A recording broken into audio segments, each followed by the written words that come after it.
I love your Urdu. रोज आते हैं इस उम्मीद पे आज जीतेंगे, कल जीतेंगे, परसों जीतेंगे, रोज हारते हैं। मेरा नाम अवैस इकबाल है और मैंने तकरीबन पिछले 15 साल पाकिस्तान के मीडिया में जॉब की है। क्या आपके पास खुदा के न होने का कोई कंक्लूसिव आर्ग्यूमेंट है? हमारे पास खुदा के ना होने का कोई कंक्लूसिव एविडेंस नहीं है,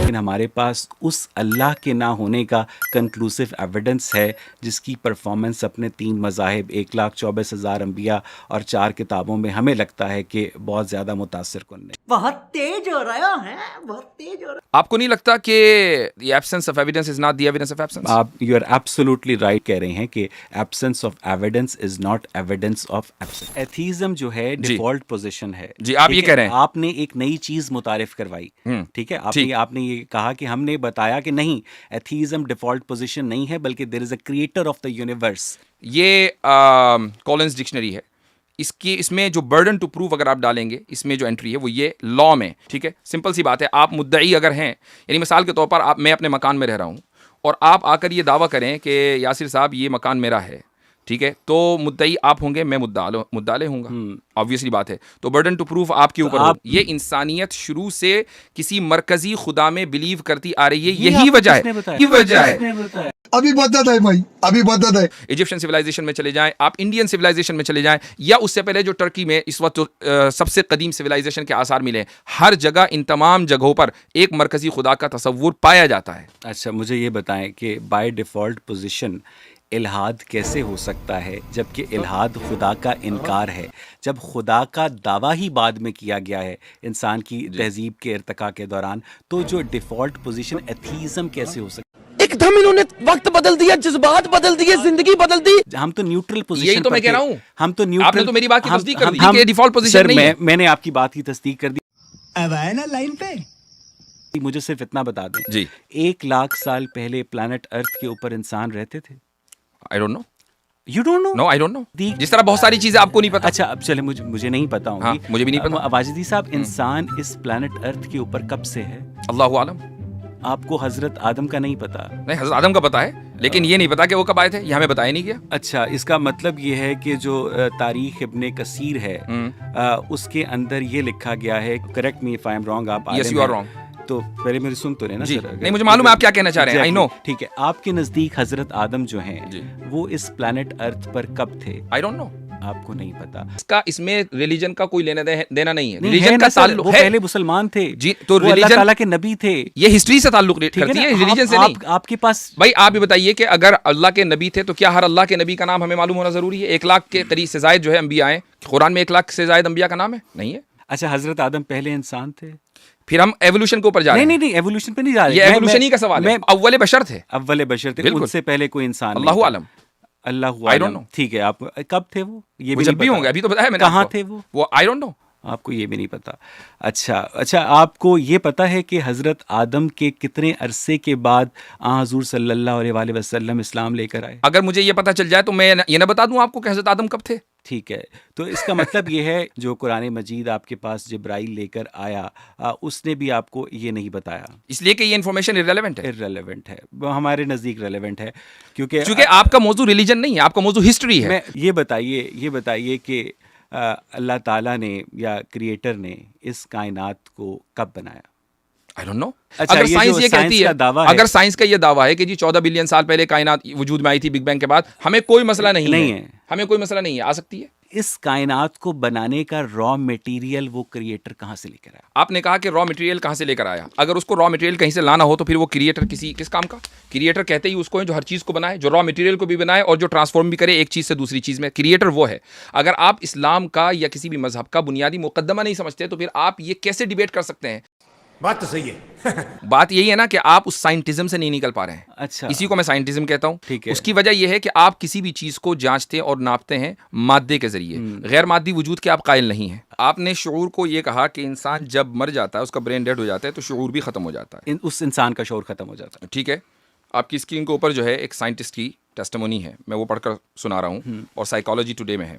जिस तरह वाजदी साहब कहेंगे कि क्रिएटर है और हम नहीं मान सकते, उसी तरह अगर डॉक्टर पीटर फैनविक ये कहेंगे कि कॉन्शियसनेस ब्रेन से बाहर एग्जिस्ट करती आप नहीं है, मानेंगे। तो हाँ, मैं सिर्फ ये पूछूंगा जी। वाजदी साहब कि कॉन्शियसनेस ब्रेन से बाहर कहाँ एग्जिस्ट करती है, इसी उसका कहाँ का कैरियर फिर क्या सवाल है? वही आएगा, जैसे ही अब मैं बताऊंगा कि कहाँ एग्जिस्ट करती है तो मैं फौरन कह रहा हूँ कि शऊर मादी है, जबकि हम शऊर को गैर मादी मानते हैं। यही तो पॉइंट है, जो शऊर है, यही point है। वो अगर गैर मादी है जी। तो वो अपनी मैनिफेस्टेशन के लिए एक मादी दिमाग का मोहताज क्यों है? उसको एक कैरियर क्यों चाहिए? इसलिए कि शऊर खालिक नहीं है, शऊर तो खुद मखलूक है। It was at this moment that he knew. He f***ed up. तो खालिक जिस तरीके से चाहेगा कि उसका मजहर कहाँ और उसका मैनिफेस्टेशन कहाँ, वही होगा। अच्छा, शऊर जो है मखलूक है, और शऊर जो बिल्कुल मखलूक है, शऊर क्योंकि आपने ये बात की, अच्छा, आपने एक दिमाग मुकम्मल को- दावा किया एक- मुतलकन एक- एक- कि एक- जी साइंस ये बिलीव करती है कि दिमाग मर जाए तो शऊर खत्म हो जाता है। मैं आपकी स्क्रीन के ऊपर साइंटिस्ट का एक हवाला है कि आप सर, इसको क्या कहेंगे?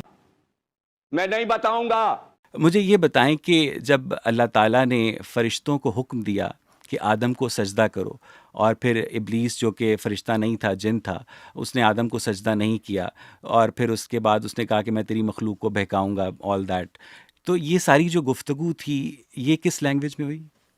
We don't know, we don't know. अच्छा, तो इररेलेवेंट है। irrelevant हमें है। जिस जबान में बताया गया वो अरबी है। अच्छा, वो किसी भी जबान में हो अरबी सकती है। इसलिए इररेलेवेंट नहीं है क्योंकि अगर वो कोई जबान होती जी, तो आपको उसका पता होता। अच्छा, आपको है। दुनिया की सारी जबानों को पता है, जो खत्म हो गई वो भी पता है। जो हमें, तो सर मेरे लिए तो बड़ा मुश्किल है ऐसे बंदे। नहीं, ऐसे- आपके लिए तो ऐसे मुश्किल है, खुदा वो को मैं समझ मानना। रहा हूँ कि क्यों मुश्किल है। बात ये नहीं है, बात नहीं, क्यों ये है- मुश्किल है, क्यों समझ रहे हैं आप? वो इस मेरे बच्चे शांत हो जा, मेरे बच्चे शांत हो जा। इतनी तकलीफ मत ले, मुझे तकलीफ होती। लिए कि आपका एक वर्ल्ड व्यू है, और उस वर्ल्ड व्यू में आपने आंखें खोली हैं, यानी अपना शऊर की आंखें खोली हैं। हाँ। और वर्ल्ड व्यू है कि भाई खुदा अगर मौजूद नहीं होगा तो आदमी चाहे जो करे। जाहिर सी बात है कि क्यों मजहब की रिस्ट्रिक्शन के तहत रहे, ये एक वर्ल्ड व्यू है। वो अल्लाह ताला जो है, जो भी है, जिस तरह वो मिकी माउस है, जिस तरह पिंक पैंथर है। नो, तो होल्ड ऑन, मैं चाहूंगा कि आप इस ताबीर को वापस लें। मैं वापस लेता हूँ, मैं मेरे से गलती हो गई, आई टोटली। आप मुझसे वो सवाल करें कि जिसके ऊपर हमारे मजहब का या हमारा जो तसव्वुर है खुदा है वो खड़ा हुआ है, मैं- आप उसको चैलेंज करें ठीक ना। है, मैं वही आप कर उसको ना चैलेंज करके वो चीजें चैलेंज कर रहे हैं कि जो इररिलेवेंट है। चलें, let me complete my question. जी। तो जो एक कुरान मजीद के अंदर अल्लाह ताला आदम की तख्लीक के किस्से को इतना इम्पोर्टेंट समझता है, अपनी गुफ्तगू को इतना इम्पोर्टेंट समझता है, तो वो तो ये बता सकता था ना कि मैंने आदम को के साथ किस लैंग्वेज में गुफ्तगू की। फिर वही आप, यानी मेरे ख्याल से आप इन्फिनिट रिग्रेस के साथ साथ इन्फिनिट साइकिल को भी सही मानते हैं। और वो इसलिए कि आप घूम फिर कर वहीं आ जाते हैं कि वो ये बता सकते। मैं कहता हूं कि आप इसको कतई और डेफिनेटिवली ये साबित कर दीजिए कि आदम के किस्से का सही होना इस बात के ऊपर मबनी है कि हमें ये पता चले कि आदम से किस लैंग्वेज में बात हुई थी। इसको आप डेफिनेटिवली चलें साबित कर चलें दीजिए। चलें, ठीक है, मैं इस सवाल को साइड पे रख देता हूँ। क्या बात है सर, क्या बात है सर, क्या बात, ये बात है। नहीं, साइड पे क्यों, उसका जवाब दीजिए। नहीं, मैं इस सवाल को साइड पे रख देता हूँ ना, क्योंकि मुझे आगे जाने का शौक है। चलो उधर किधर? मुझे क्या कहते हैं तो बकायदा, यानी जहां सवाल नहीं है तो उसको साइड पे चल भाई नहीं, आगे। नहीं, अच्छा, आप- चल भाई नहीं, आगे। नहीं, अच्छा, आप- आपकी स्क्रीन के ऊपर पहली दलील है, अगर आप उधर देख लें, argument from evil and good. इसके दो प्रेमिसेस हैं। If the universe has existed by itself it would have either evil और good due to the lack of consciousness. B, the universe has evil and good both, therefore the universe has not existed by itself. who created evil? God, of course. So God is evil. No, the creator of evil is not evil. यही Okay. तो fallacy है। The performer of evil is evil, अच्छा, not the creator। इसलिए कि इसका मैं उसकी मत- मिसाल दे देता हूँ। मैं मिसाल ये दे देता हूँ कि मसलन आप मेरे स्टूडेंट हो, ये मेरे सारे स्टूडेंट बैठे हुए हैं यहाँ पर। मैं इनको जब एग्जाम देता हूँ ना, तो इस एग्जाम के अंदर अगर मैं मल्टीपल चॉइस दूँ तो 3 जो ऑप्शंस होते हैं वो रॉन्ग होते हैं और एक सही होता है। अगर ये कहें कि यार ये कैसा उस्ताद है कि ये 3 उसने रॉन्ग दे दिए, इसको खुद कुछ नहीं पता है, वो मैंने इसलिए दिए हैं ताकि मैं इनकी नॉलेज को जांचूं। जब हमारा बुनियादी मजहबी मुकद्दमा ये है, और सिर्फ मेरा नहीं, तमाम ईसाइयों का, तमाम यहूदियों का, तमाम मुसलमानों का, सारे जितने भी अहले मज़ाहिब हैं जो मोनोथीस्टिक रिलीजन है, उनका ये मुकद्दमा है कि हम इस दुनिया में इम्तिहान के लिए और इब्तिला के लिए हैं। अगर आप ये कहते हैं कि ये कायनात खुद से खुद वजूद में आ गई है या किसी मादे ने बता दिया, तो फिर क्या इस कायनात के अंदर ईवल पॉसिबल था? मेरा मुंह से निकल गई, मेरी जबान टूट गई यार। क्या कर रहा है, क्या कर रहा है? मुझे सिर्फ चलिए, सिर्फ खुदा, आपने जिस मुझे- तरीके से मेरा क्वेश्चन साइड में रखा ना, मैं भी खुदा को साइड में रखता हूँ। आप मुझे बताइए कि ईवल क्यों है? क्योंकि इंसान जो हैं वो क्या कहते हैं, अपने सर्वाइवल के लिए बहुत सारे ऐसे काम करते हैं जो कि इंसानों को नहीं करने चाहिए।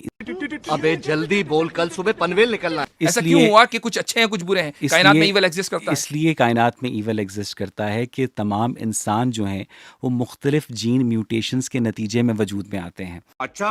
आपने मेरे सवाल का जवाब नहीं नहीं दिया। नहीं, मुझे मेरे सवाल का देखिए, मेरे सवाल मुझे का जवाब आपने दें ये आप। कहा- आप लेके जाएंगे मुझे आपने तकदीर ये के कहा- मसले पर, तो हम आपने ये कभी कहा- भी आपने इस कहा सेशन कि- को मुकम्मल आपने नहीं कर कहा कि पाएंगे। evil- क्या आप इंसाफ न करने को ऑब्जेक्टिवली ईवल मानते हैं, सब्जेक्टिवली ईवल मानते हैं? ऑब्जेक्टिवली ईवल मानता हूं। अभी तो आपने कहा कि ऑब्जेक्टिवली ईवल नहीं होता, मुझे ये लेकिन आपने ये कहा कि ऑब्जेक्टिवली ईवल एग्जिस्ट नहीं करता। ऑब्जेक्टिवली ईवल एग्जिस्ट नहीं करता, लेकिन उसकी जो जजमेंट है वो एग्जिस्ट करती है। सुप्रीम बीइंग का तसव्वुर किया जा सकता है, और वो सुप्रीम बीइंग जो हम नहीं है उसका तसव्वुर ऑब्जेक्टिवली किया जा सकता है। ये पहले सवाल का जवाब है। दूसरा सवाल आपने ये किया कि किसी भी चीज़ का अगर तसव्वुर किया जाए तो उसका क्या वजूद होना ज़रूरी है? बिल्कुल नहीं है। लेकिन अगर उस चीज़ का ऑब्जेक्टिवली तसव्वुर किया जाए तो उसका वजूद ज़रूरी है। और खुदा जो मरकज़ी खुदा है, चाहे आप उसको मजहबी न माने, लेकिन जो मरकज़ी खुदा है, तसव्वुर हर इंसान करता है। आप भी करते हैं। आप खुदा को नहीं मानते, एग्नोस्टिक होंगे, वो भी करेंगे, और जो मजहब को मानते हैं वो भी करेंगे, जो हिंदू होंगे वो भी करेंगे, और पहला इंसान भी करेगा और आखिरी इंसान भी करेगा। अगर आपके नज़दीक पहला इंसान वजूद रखता है तो ये ऑब्जेक्टिवली है। मिकी माउस और मिनी माउस आपने जो उनकी मिसालें दी हैं, इनको ऑब्जेक्टिवली कोई परसीव नहीं करता इन अक्रॉस स्पेस एंड टाइम। इसलिए जो आपने एग्जांपल दी है ये गलत दी है। आप खुदा को ऑब्जेक्टिवली कैसे परसीव करते हैं? सुप्रीम बीइंग मानते हैं। तो मुझे ये बताइएगा कि उस सुप्रीम बीइंग जो थी वो खुद ब खुद बन गई? ये आपके आर्गुमेंट का जवाब है। नहीं, मैं आपसे ये पूछ रहा जवाब हूँ, है। मैं आपसे पूछ रहा हूँ कि एक सुप्रीम बीइंग जो है, जो एक बीइंग होती है, Seriously? मुझे मुझे मुझे अब मजाक उड़ाने की जगह अगर जवाब दे दें शांत हो जा मेरे बच्चे, शांत हो जा। तो मुझे ज़्यादा वो सुप्रीम बीइंग खुद ब खुद बन गई। मैं वाकई बहुत बेहतर आपसे वो कर रहा था एक्सपेक्ट कि ये आपका बहुत मशहूर जुमला है कि आप रूल्स के पीछे चुप, आप इसके पीछे चुप रहे हैं। यानी जब आपके सामने दलील आती है और आप बेबस हो जाते हैं तो आप ये कहते हैं आप उसके पीछे चुप रहे हैं। अगर खुदा के बारे में हम ये कहते कि उसके वजूद का आगाज़ हुआ है तो आप मुझसे ये सवाल करते कि कैसे हुआ है। जब हम ये कह रहे हैं कि उसके वजूद का आगाज़ ही नहीं हुआ तो ये सवाल तो इररेलेवेंट है, ये सवाल ही गलत है। अच्छा, इसका मतलब ये है कि जो खुदा है आपकी अंडरस्टैंडिंग के मुताबिक वो हमेशा से था। पता लगा लिया, सब कुछ पता लगा लिया मैंने, अपने दिमाग का इस्तेमाल करके सब कुछ पता लगा